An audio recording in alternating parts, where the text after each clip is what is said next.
Thank you for joining us today at the Customs Colloquium, Thursday Colloquium series. Today it's my pleasure to welcome Dave Guston from ASU, Arizona State University. And this talk is part of one of our themes at the center, which is around regulatory science, questions of the knowledge that's used, deployed to underwrite and back up public policy. And this is a direction that we're moving in the center, and this talk is part of a series of talks in this arena. Dave is a professor of political science at ASU and a co-director of the Consortium for Science, Policy, and Outcomes. He and Arizona State are leaders in research and education in science and technology policy. And this experiment, what they see as an experiment in understanding the science-society interface and training students in new ways around that interface. CSPO, or the Consortium for Science, Policy, and Outcomes, is kind of an umbrella network of projects in these areas. They have an office in Washington, D.C., and one of their major constitutive initiatives is a center on nanotechnology in society. And this is a NSF-funded center that Dave is the PI for and runs. And it's a very large center, as I understand it.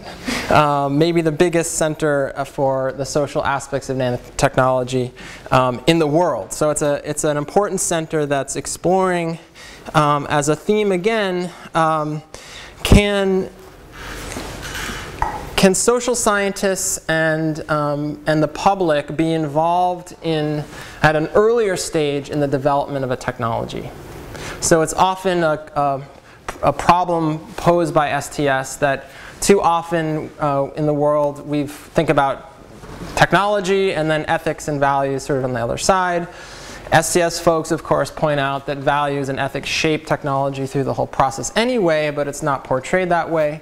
I take the intervention at ASU and a lot of Dave's work on new kinds of technology assessment in real time to be that we should be engaging self-consciously in a shaping effort at an earlier stage of technology development so that technology might conform to our articulated values in a more explicit way.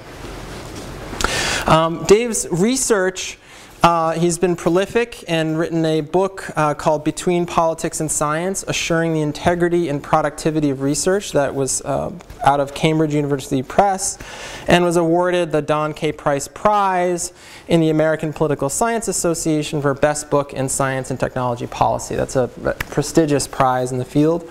He's edited and co-written or co-edited a number of other books and a series on nanotechnology, as well as being a recent founding editor of a journal called Journal of Responsible Innovation. And if he didn't pin you down already, he'll probably tell you that you should submit work to the journal. But it's already taken off, and they're getting tons of submissions, and it's already developed a good reputation. So, without further ado, I would like to welcome Dave Guston. Thank you.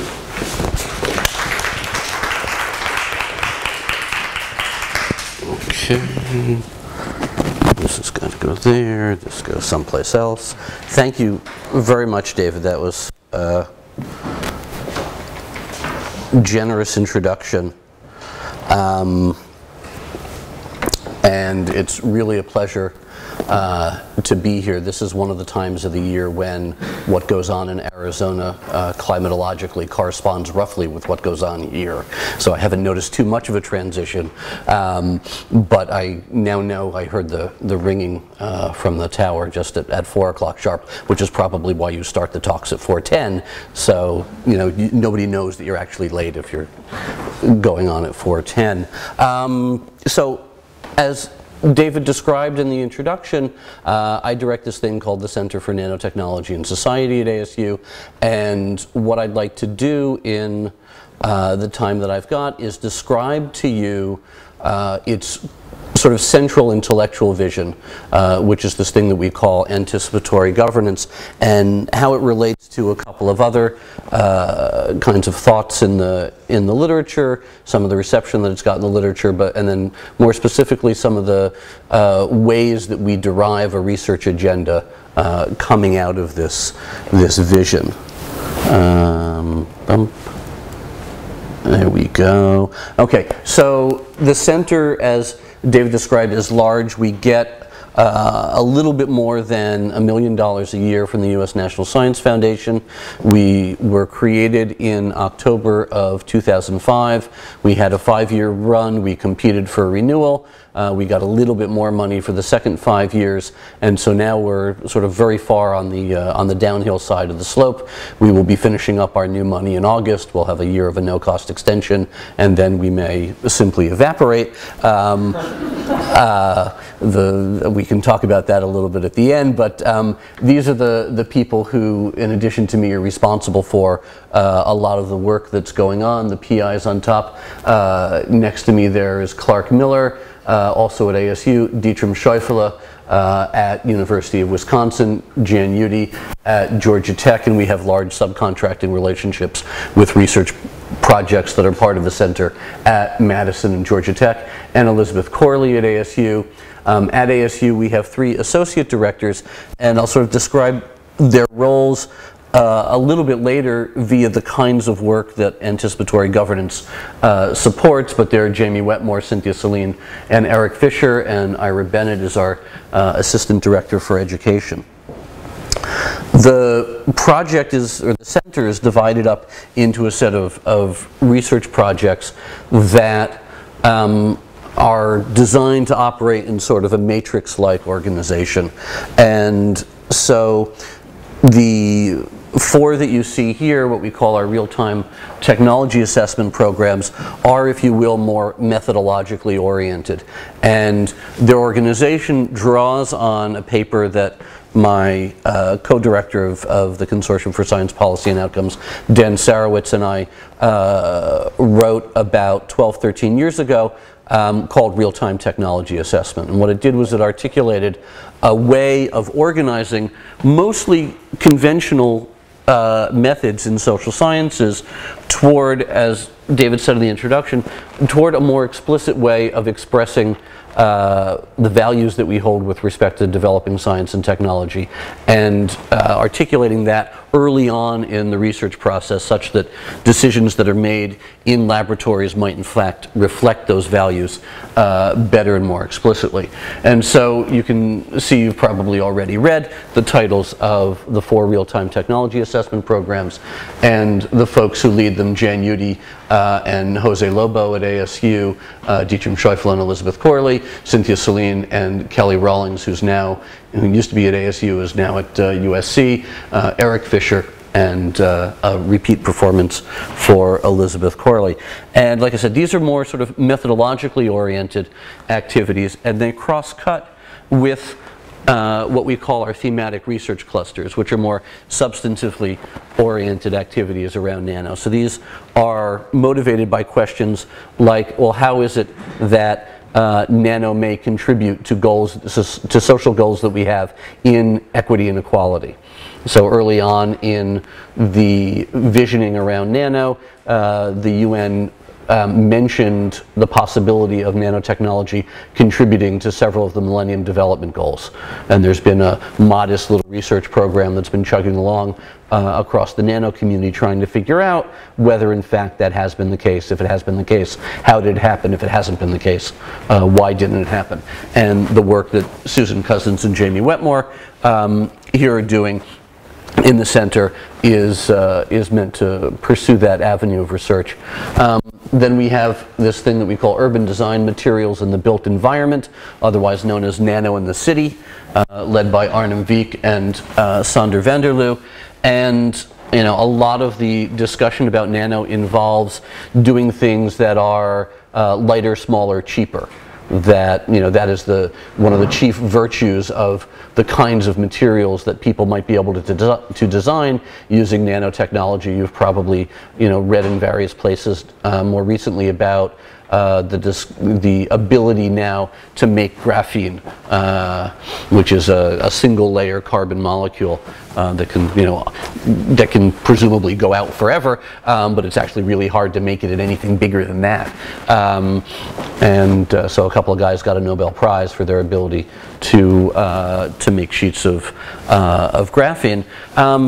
But how is it that nanotechnology, particularly in an urban context where sustainability issues are really quite key, most of humanity now, majority of humanity now live in urban environments, how is it that nano might in fact contribute to sustainable urban environments, and what are the kinds of decisions that need to go on to facilitate that? And so what we do through the center is we do, research along these lines where people are using these methods to do what they normally do, focused on nano. So Jan Udy and Jose Lobo and Phil Shapira and other people do bibliometric and patent analysis around nano, and oftentimes over the course of the center, it will be inflected by the kinds of concerns that other people have as we develop over the 10 years that we've been working together as a center. But then the data that they produce will then become grist for other kinds of work that the center is doing. So can we, for example, identify in the bibliometric and patent analysis things that might be indicators of the development of nano in, say, a more equitable or a more green fashion? For the moment, the short answer for the latter one is, despite all the hype and hope, green nano, not so much. But we can talk about that later. So this thing called anticipatory governance, as I mentioned, is really the central intellectual vision that we've been articulating to motivate the work of the center. And the brief definition is here: a broad-based capacity extended throughout society that can act on a variety of inputs to manage emerging knowledge-based technologies while such management is still possible. So if for folks who know the STS literature around this area, there is something that a scholar named David Collingridge put forth in 1980 that's known as the Collingridge dilemma, which basically says that if you try to act to design a new technology too late in the game, the interests are so tightly clustered around it that it really takes an enormous amount of effort, possibly too much effort than you can muster, to redesign that technology. But if you go upstream and try to act early, you have no idea what its consequences are in the world, and so you don't actually know what to act on. So this vision of anticipatory governance is not meant to be a sort of slicing of the Gordian knot, if you will.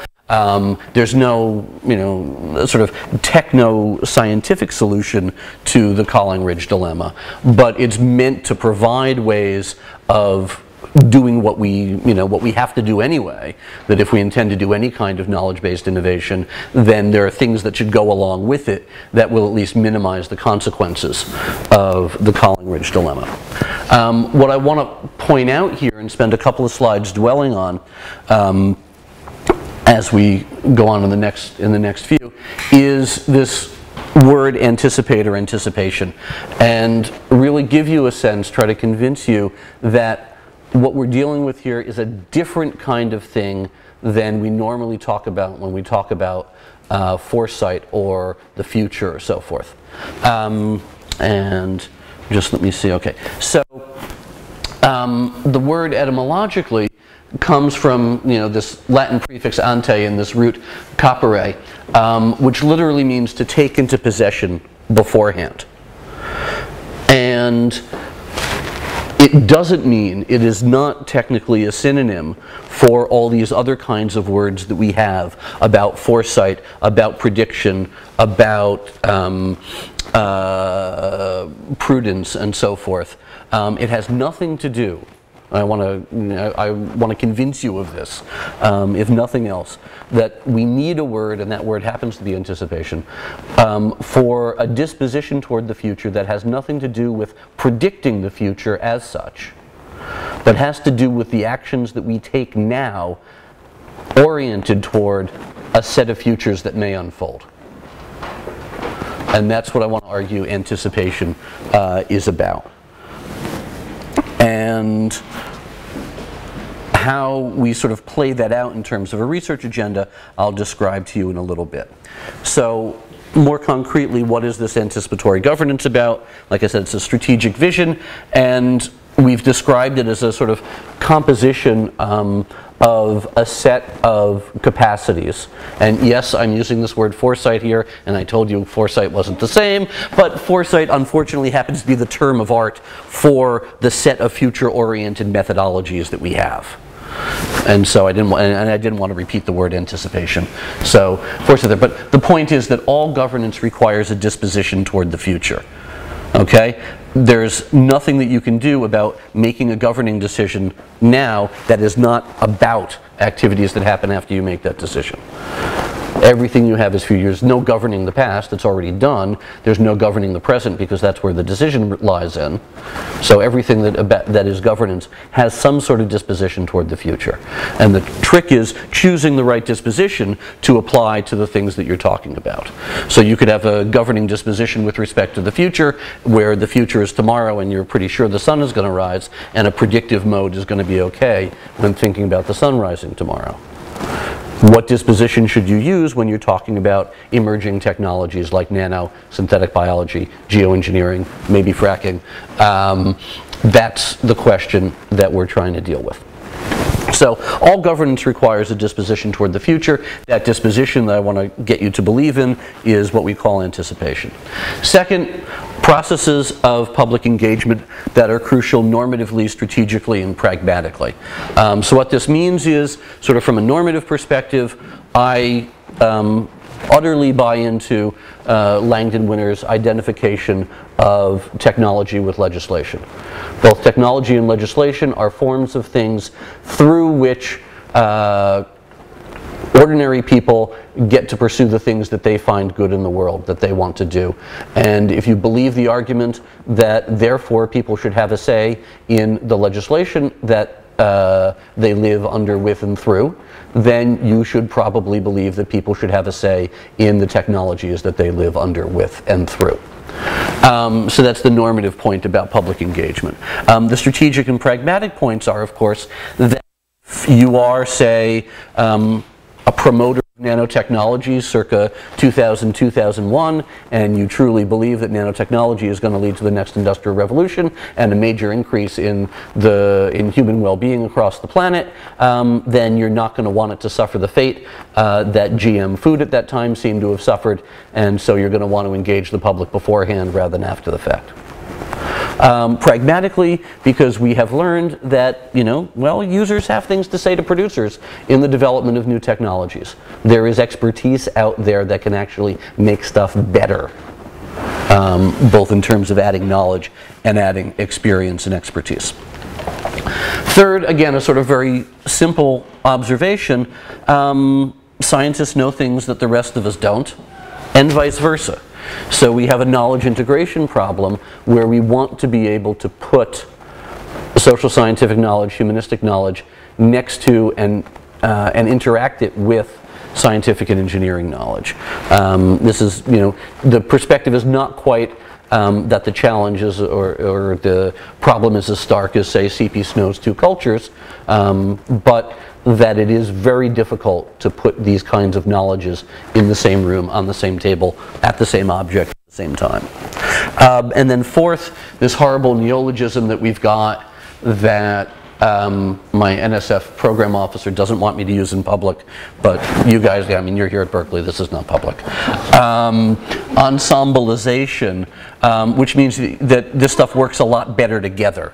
And it actually comes from the literature, a piece that my ASU colleagues Ed Hackett and the late Dave Kahns wrote about the kinds of, the sets of research tools, the ensembles that are brought to bear on large, hairy problems like, say, making a nuclear fusion reactor. So yeah, this is fusion research. So you can imagine, for example, that you get the best kind of foresight or anticipation if you can manage to bring users and producers together and people with social expertise and technical expertise together. And that's basically what that means in that context. The governance side of anticipatory governance. If you go back to the beginnings of nano, and you can see it in the beginnings of genetic engineering, you can see it in the beginnings of synbio, you can see it in the beginnings of geoengineering, you often get caught in this stark dichotomy between doing something or banning something, or perhaps the slightly softer version of a moratorium rather than an outright ban. And so on the do side, of course, there's the determinist perspective from the World's Fair in 1933. Science finds, genius invents, industry applies, man adapts. Okay, now, presumably we have a little bit more of a role than that. At least men do. I don't know what women are supposed to do. And then on the other side, we've got the moratoriums that are proposed by folks like the ETC group and Friends of the Earth and so forth, which in my view are problematic because in some sense generate the knowledge that you might need, that you might want to know out of the moratorium in a way. There's something quixotic about foregoing the creation of knowledge about something that you don't yet know.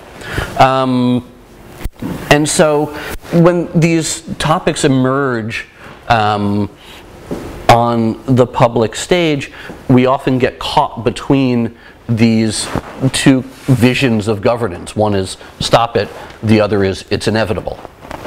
And the point that I really want to make through anticipatory governance is that there actually are a wide array of governing mechanisms that we have, and that we really need to talk as early as possible about these different kinds of things. The ones that I have highlighted in red are the kinds of mechanisms that my center has focused on, other centers have focused on, and other researchers have focused particularly on other ones. And you can see regulation is not highlighted in red, but we can talk about why. Because one of the things that the center really has done is focused a lot of attention on the decisions that go on in science and engineering research laboratories, and tried to encourage scientists and engineers who are in their laboratories to understand that they too are decision makers, that they are part of the governance process. And by way of reflexivity, we would have to acknowledge that we're part of the governance process as well. And we can talk about how we try to deal with that problem, but I won't get reflexive in the middle of the talk on that issue. So there are, this host of governing mechanisms. We would not have, nuclear reactors if it were not for processes of indemnification.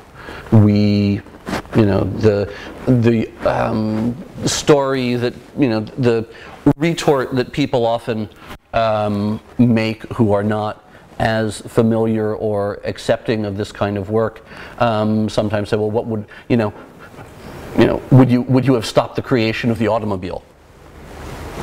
Okay, if you had known that it was going to kill 40,000 people a year every year from the 1920s to the 1980s. We're in the 30,000s now, so it doesn't matter. And well, you might say, well, maybe not. And contribute to global warming, by the way. You might say maybe not, but maybe we would have done something a little differently about how we would have organized or designed the automobile and the systems around it had we had real sit down to talk about it. But we didn't have a real sit down to talk about it, and we want to do that with technologies that we still have some manner of opportunity to engage with. So this anticipatory governance idea is not a new idea, it's really just a new capacity. This guy on the left here is Detlev Bronk, who might be known to some of you. He was a mid-century interdisciplinary scientist. He was one of the founders of biophysics, and ultimately became president of Johns Hopkins University, of the National Academy of Sciences, of Rockefeller University, as elite a natural scientist in mid-century, as there was, perhaps short of winning. And this quotation that's up here is derived from testimony in favor of including the social sciences in the original proposal for a national science. And in giving this testimony in favor of social science, he broke from the ranks of his other elite natural scientists and engineers in welcoming the social sciences. Folks like Vannevar Bush and so on were not interested in bringing the social sciences into the National Science Foundation because they believed, if not that they actually were intellectually tainted by strange ideology, that the people in Congress believed that social sciences were that way. And so they didn't want to threaten an engineering enterprise would create by inclusion of sciences. Bronk was somebody who believed otherwise. Now this is entirely an instrumental role for the social sciences. But again, in context, something entirely different from what his colleagues were saying. On the anticipatory side, of course, this is some intellectual derivation from the ideas that Alvin Toffler discussed in Future Shock. Has anybody actually ever read Future Shock? Here, it's amazing. Whatever you think of Toffler, whatever you think of the fact that he was an academic sociologist who, you know, millions in print, was really the most important thing that people said of. Has a logic that is not different from most of what we do today. That scientific and technical change is increasingly rapid, that the rapidity of its change is alienating to a whole lot of people, and that we have to design new sets of institutions and new social structures to deal with that alienation. So Future Shock was what he labeled that alienation, and his prescription for dealing with it was this thing that he called anticipatory democracy, which was essentially joining New England town hall style democracy with long-term planning. And he sort of saw this long-term plan somewhat more technical than I do, where it involved things like being able to run economic models of your budget out 20 years in the future, so you could actually have a sense of what things might be like 20 years in the future, rather than any, say, more participatory scenario development kinds of perspectives. But this is fundamentally the kind of thing that Toffler was engaged in. So what happened in the context of the Nano Center is, and this is I guess a nod to the positive aspects of the accountability requirements of public support.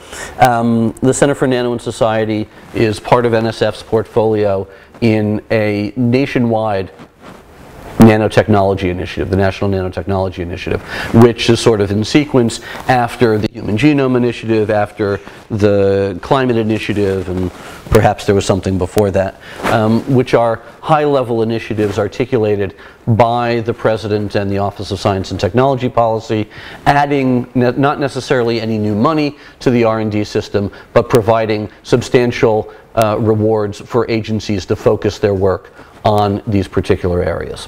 So in the development of the National Technology Initiative, the powers that be articulated a set of strategic goals, one of which, the four, was the responsible development of nanotechnology.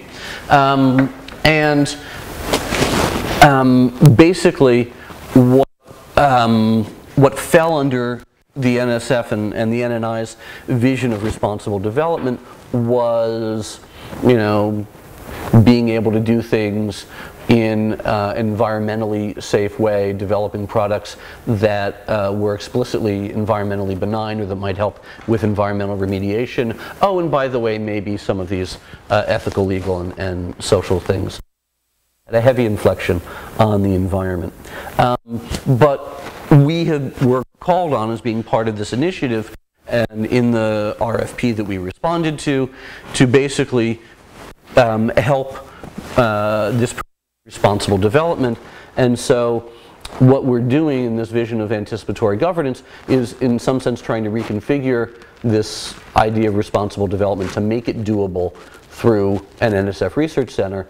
And summarizing what I've said, basically what we've tried to do is a temporal move of anticipation. What is it that we can do now with a disposition toward the future that sees the future as open and manipulable to some extent, and a jurisdictional move that sees the laboratory as a site of governance and not simply legislatures or regulatory agencies or corporate boardrooms as places of governance. So, why would we want something like this? Why would we want a capacity for anticipatory governance? And underlying this, as you'll see, is a sort of critique of the risk paradigm and its cognates in science policy and other areas of science decision making. We would want a capacity to do this because first, we cannot engage in prediction. We don't have that capacity. So, maybe you believe that we're going to get it at some point. Believe that the technology that NSF and EPA have funded at Duke and at UCLA and UC Santa Barbara that are doing predictive toxicology are going to come up with a way to look at a molecule and tell you that it's going to be good or bad in the environment or in any particular biological system. Until we get that, we need something else. We need a stopgap. A fail-safe, well, research projects, and we're not in the business of forecasting the conclusion of research projects, maybe they won't get there. So if we don't get prediction, what do we have? Priority setting. A capacity to predict may not be comprehensive and doesn't necessarily tell us how to deploy that capacity. Okay, so maybe we'll have some predictive capacity in nanotoxicology, but only with respect to carbon nanotubes and buckyballs and not with respect to the heavy metal things that go into quantum dots and things that are used in diagnostics. Who knows? And then generality, prediction in some areas. Nano doesn't imply prediction. Other emerging technology is synthetic biology. So unless you can say that we have and are going to have a predictive mode that will operate across platforms, then we need some other kind of capacity to work on this. And I view the risk paradigm as just a shade different than a predictive paradigm, where instead of viewing a future that you're supposed to identify and one-to-one, the risk paradigm merely separates that into a couple of different futures. One's 40, one's 30, the other's 30. So we rather than one to map onto. We can talk a little bit about that in discussion as well. But what I also want to say is, fifth, do we actually want prediction? Prediction has a bad rap classically. So, the oracle at Delphi predicted perfectly well, except people in their self-centeredness were incapable of understanding what the prediction actually said and went about systematically misinterpreting it based on their own interests. The seer Tiresias, who was instrumental in the Oedipus myth, of course, creates the prophecies that are self-fulfilling. They start off the chain of the prophecy starts off the chain of events that ends up in its fulfillment. And Cassandra, the prophetess in the city of Troy, was blessed with perfect foresight and cursed with perfect disbelief by her listeners, and so warned the Trojans against taking the horse in. And we all know what follows. So you can, map your favorite contemporary scientific controversies onto these different modes of failure, of foresight, if you like, or prediction. But even when we have prediction in hand, it still has modes of failure. In another version of the talk, I follow that up with a slide. Who here has read Isaac Asimov's Foundation trilogy?